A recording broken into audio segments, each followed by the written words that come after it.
নবীজির সাহাবারা কই ইয়া রাসূলুল্লাহ আপনি 5 দিন 7 দিন রোজা রাখেন আমরাও রাখবো। এবার নবীজি কো তোমরা পারতা না, কোন আপনি রাখেন আমরা রাখবো। এবার সবাই রোজা রাখতে শুরু করলেন।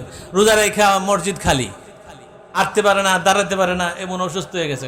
এই আমার সাহাবারা কোথায় রে, সবাই খবর দে। সবাই আসছে, কি ব্যাপার তোমরা দি টাইম মতে মসজিদে আসো না, নামাজে জামাতে হাজির হও না, ব্যাপার কি? ইয়া রাসূলুল্লাহ আপনি যে সাওমে বেসাল করেছেন আমরাও সাওমে বেসাল করেছি। আমি কি তোমাদের কি বলছি সাওমে বেসাল করতে? আইয়ুকুম মিসলি, তোমরা কি মনে করো আমি নবী তোমাদের মতো আর তোমরা আমার মতো? সাহাবীদেরকে যদি নবীজি এই কথা বলে আইয়ুকুম মিসলি, তোমরা কি মনে করো আমি তোমাদের মতো আর তোমরা আমার মতো মনে করো, তাহলে এখন যদি কোনো পাবলিক বলে নবী আমাদের মতো, তাহলে সে সাহাবী এবং নবীর থেকেও বেশি বুঝে। কি ঠিক না বে ঠিক? আইয়ুকুম মিসলি, তোমরা কি মনে করো আমি তোমাদের মতো, তাহলে কি নবী আমাদের মতো? কার মতো? আল্লাহর মতো। কার মতো? নবী নবীর মতো। নবী কার মতো? নবী নবীর মতোই, এরকম কেউ হইতে পারে না। আমার নবীজি খাইবরের যুদ্ধের মধ্যে যখন গেলেন, আসরের নামাজ হযরতে আলী পড়ে নাই। নবীজি বলে আলী রে একটু বসো, তোমার উরাতের মধ্যে আমি একটু রেস্ট করব। হযরত আলী বসলেন। আমার নবীজি মাথা মোবারক হযরত আলীর উরাতের মধ্যে রাখলেন, রাখার পরে ঘুমিয়ে পড়লেন। হযরত আলী কয় আমার নবীজি নামাজ আনছে, ওই নবী আবার আমার উরাতের মধ্যে শুইছে, আমি এখন নামাজের কথা কেমনে কই? না সুবহানাল্লাহ।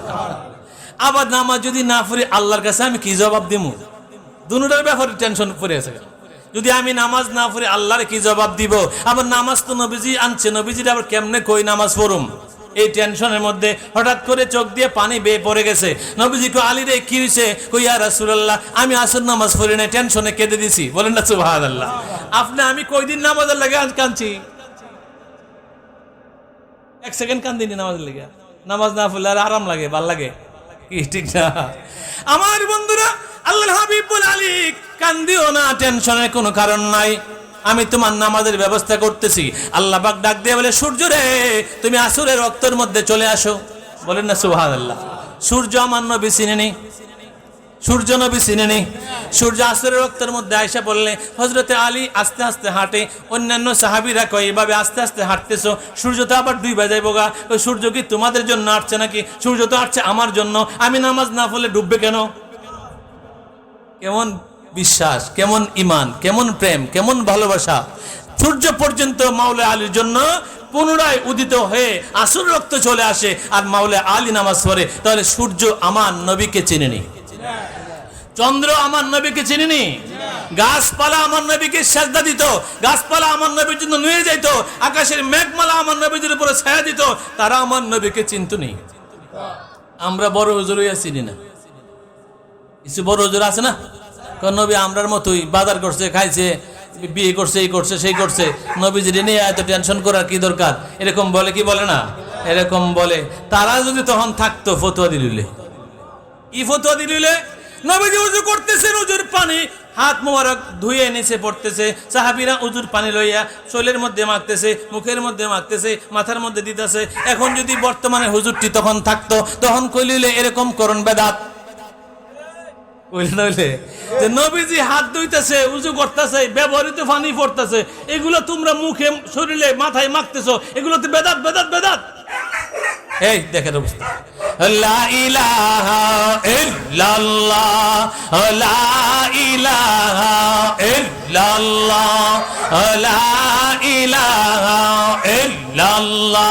ভাইজান বহুদূরে মদিনা, ভাইজান বহুদূরে মদিনা, আমরার যাওয়া হইল না। দয়া করো দয়াল আল্লাহ, দয়া দয়াল আল্লাহ, পোড়াও মনের বাসনা। লা ইলাহা ইল্লাল্লাহ, লা ইলাহা ইল্লাল্লাহ, লা ইলাহা লা ইলাহা ইল্লাল্লাহু মুহাম্মাদুর রাসূলুল্লাহ সাল্লাল্লাহু আলাইহি ওয়াসাল্লাম।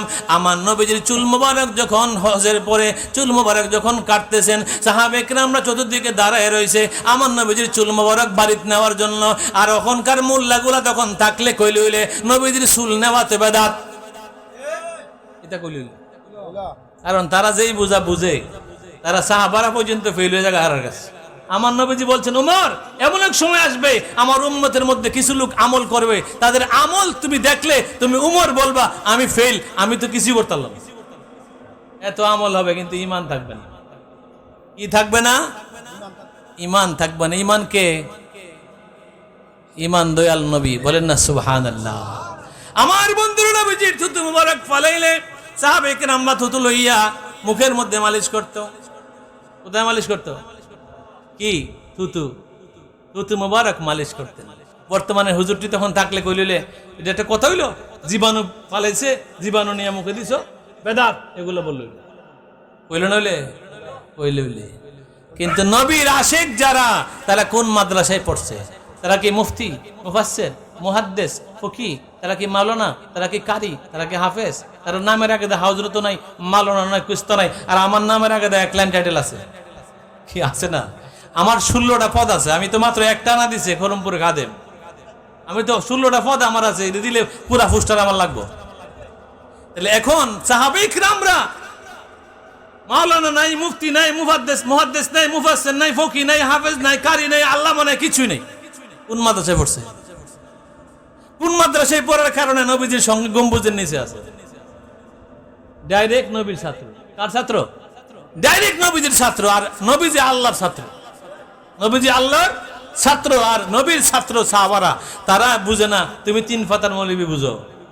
সাহাবারা নবীজি থুতু মোবারক লিয়ে মালিশ করে, আর উজুর পানি, ব্যবহৃত পানি নিয়ে শরীরে মাখে, চুল মোবারক বাড়িতে নিয়ে যা। আর তোমরা তখন থাকলে বললো এগুলা বেদাত বেদাত বেদাত বললো হইলে। কিন্তু সাহাবারা কি আশেক রাসূল ছিল কি ছিল না? নবীর পাগল ছিল কি ছিল না? মুতার যুদ্ধের মধ্যে যাওয়ার সময় নবীজি ডাক দিয়ে বলে, জায়েদ আসো, তুমি মুতার যুদ্ধের সেনাপতি হইবা। তুমি শহীদ হইলে সেনাপতি হবে জাফর, জাফর শহীদ হইলে সেনাপতি হবে আব্দুল্লাহ ইবনে রাওয়াহা। আব্দুল্লাহ ইবনে রাওয়াহা যদি শহীদ হয়ে যায়, মুসলমানরা মিল্লা, সাহাবারা মিল্লা একজন সেনাপতি বানাবে। এখন আপনারা বলেন এই 3 জন থাকবো না শহীদ হইব? নবীজি জানে না কিছু? নবী নাকি জানে না? হেরাই ওয়াজ করে আবার এগুলা, আবার হেরাই নবীজি এগুলা জানতেন না, গায়েবের খবর নবী জানে না। কিন্তু নবী শব্দের অর্থই গায়েবের খবর দেনেওয়ালা। নাবিয়ুন শব্দের নাবা থেকে, নাবিয়ুন শব্দের অর্থ হলো গায়েবের খবর দাতা, যিনি গায়েবের খবর দেন। তার নবীজি বললেন, জায়েদ তুমি শহীদ হইলে, জাফর শহীদ হইলে, আব্দুল্লাহ ইবনে রাওয়াহা শহীদ হইলে, মুসলমানরা যারে বানাইবো সে সেনাপতি হবে। তার মানে 3 জন নাই, 3 জন শহীদ হয়ে যাবে। বলেন না সুবহানাল্লাহ। নবীজির সাহাবী হযরত মাওলা আলী, উনাকে নবীজি বললেন, আলী আমি তো মদিনা শরীফ ইয়াসরিব চলে যাব, তুমি এখানে থাকবা, ভোরবেলা আমার কিছু মালামাল কাফেররা আমানত রাখছে, এগুলা তুমি দিয়া দিও, আর এগুলা দিয়া তুমি ইয়াসরিব আয়ে ফিরো। এখন হযরত আলী কি শহীদ হইব নাকি হইতো না? হইতো না। তো নবীজি আবার বলছেও যে আমার এখানে আইসা পড়ো, তার মানে কি বোঝা যায় যে উনি শহীদ হবে না, উনি জিন্দাও থাকবে। বলেন না সুবহানাল্লাহ। কিন্তু কাফেররা চতুর্দিকে অস্ত্র শস্ত্র লইয়া দাঁড়ায় রয়েছে নবীজির বাড়িতে, চতুর্দিকে অস্ত্র শস্ত্র লইয়া দাঁড়ায় রয়েছে নবীকে মারার জন্য। আল্লাহ পাক সুবহানাহু ওয়া তাআলা ডাক দিয়ে বলে, বন্ধু আপনি একটা দোয়া পয়রা দুলার মধ্যে নিক্ষেপ কইরা দেন, আর ওই দুলাগুলো আমি আল্লাহ ওই তাদের চোখের মধ্যে, কাফেরদের চোখের মধ্যে পৌঁছায়া দিব। বলেন না সুবহানাল্লাহ। পৌঁছায় দিছে কেডা? আল্লাহ। আর ফু দিয়া দুলা নিক্ষেপ করছে কেডা? নবীজি। কি দোয়া? ওয়াজআলনা মিন বাইনি আইদিহিম সাদ্দাও ওয়া মিন খালফিহিম সাদ্দান ফাআগশাইনাহুম ফাহুম লা ইবসিরুন। এটা পরে আপনি ফু দিয়া দুলা ছাইরা দেন, আমি চোখে পৌঁছায় দেব। আর তারা এরকম করবে, এরকম চোখ করবে, চোখ কসলাইলে কি কিছু দেখা যায়? এরকম করতে থাকবে, আর এই ফাঁকে আপনি চলে যাবেন। বলেন না সুবহানাল্লাহ। কাফের এরকম চোখ কসলাইতেছে, আর নবীজি আস্তে করে চলে গেলেন আবু বকরের বাড়িতে। কোথায়?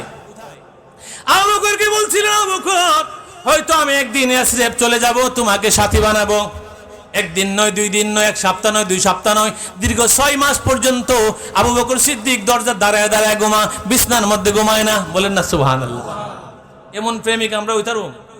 আমি যদি আমার মুরিদদের কই করে ডেলি 1000 বার দুরূদ শরীফ পড়বি, 21 দিনের ভিতরে নবীজিরে দেখবি, কয়েকদিন পরে গেলে আমার তো মন নাই। কেমন আসে, কেমন মুরিদ, কেমন ভক্ত, নবীরে দেখতো চা, কিন্তু দিন পরে আর পরে না। কিন্তু বিশ্বকাপ টিভি লাগাই দিলে, বিশ্বকাপের খেলা লাগাই দিলে সারা রাত ঘুমো ধরে না। এমন আছে না নাই? আর আবু বকর সিদ্দিক কেমন আসে, কেমন প্রেমিক, 6 মাস ঘুমায় না, দরজার মধ্যে দাঁড়ায় থাকে, নবীজি ডাক দেওয়ার সাথে সাথে যেন খুলতে পারে। ওই আবু বকরের কবর কি নবীজির সাথে হইতো না তো কইব? নবীজির প্রেম আছে না নাই? ওই প্রেম আমাদের দরকার আছে না নাই? নবীজির ভালোবাসা অন্তরে আমাদের দরকার আছে না নাই? আছে না নাই? তো নবীকে আমরা ভালোবাসি কিনা? ভালো যদি বাসতে হয় নবীকে বাইশো, আরে মন যদি দিতে হয় নবীকে দিও। উম্মতের কষ্ট যাতনা যিনি সইতে পারে না, উম্মতের দুঃখ বেদনা যিনি সইতে পারে না, ওই নবীজির মহব্বতে, ওই নবীজির মহব্বতে মিলাদে পড়িও।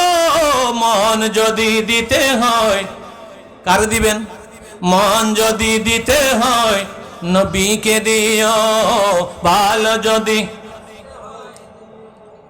সাকরাতেরই সময় মোদের কি যে যন্ত্রণা, 7 সাগরের পানি দিলেও তৃষ্ণা মিটবে না।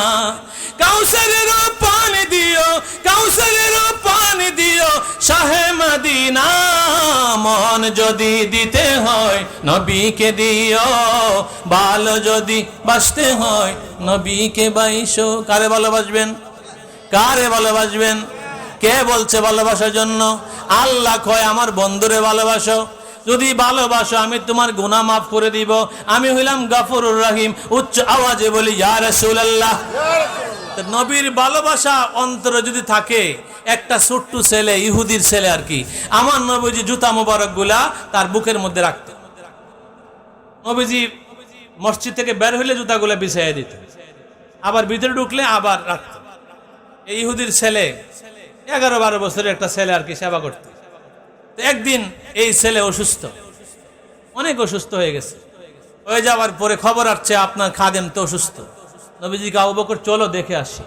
গেলেন দেখার জন্য, গিয়ে দেখেন অনেক বেশি জ্বর, মনে হয় যে বাঁচবে না। আর গিয়া দেখে সামনে আজরাইল দাঁড়ায় রয়েছে। সুবহানাল্লাহ বলেন না? নবী আজরাইল দেখিনি না আমরা দেখি? নবী দেখে না আমরা দেখি? নবী আজরাইলকে দেখলেন, আজরাইল দাঁড়ায় রয়েছে। এইবার ছেলের বাবার দিকে নবীজি তাকালেন, বাবার কি অপিনিয়নটা দেখার জন্য। বাবা বলতেছেন, হুজুর ইয়া রাসূলুল্লাহ আপনি কলমা পড়ালেন। ছেলেও তাকায় রয়েছে বাবার দিকে, নবীজির দিকে। নবীজি কলমা পড়াই দিয়ে বের হয়ে কয়, আবু বকর আজরাইল তো দাঁড়ায় রয়েছে নেওয়ার জন্য, এ তো আমার খাদেম, সে ঈমান হারা হয়ে কিভাবে যাবে? এই জন্য আল্লাহ আমাকে সুযোগ করে দিছে তার ঈমান দিয়ে দেওয়ার জন্য, তাকে আমি ঈমান দিয়ে দিলাম, দেখো চলে গেছে। আবার গিয়া দেখে ইন্তেকাল হয়ে গেছে। ইন্না লিল্লাহি ওয়া ইন্না ইলাইহি রাজিউন। জীবনে নামাজ পড়ছে, রোজা রাখছে, হজ করছে, দান করছে, যাকাত দিছে, পাঞ্জাবি টুপি পরছে, কি করছে? কিছুই করে না, কিছুই করে না। জুতা মোবারক শুধু বুকের সাথে রাখতো। এই জুতা মোবারক রাখার কারণে যদি এমন অবস্থা হয়, তাহলে আমরা তো ইহুদিও না, আমরা তো খ্রিস্টানও না, হিন্দুও না, আমরা তো নবীর উম্মত। তাহলে আমাদেরকে কি নবী সুপারিশ করবে না? করবে কি করবে না? কার পক্ষে থাকতে হইব? নবীর পক্ষে থাকতে হইব।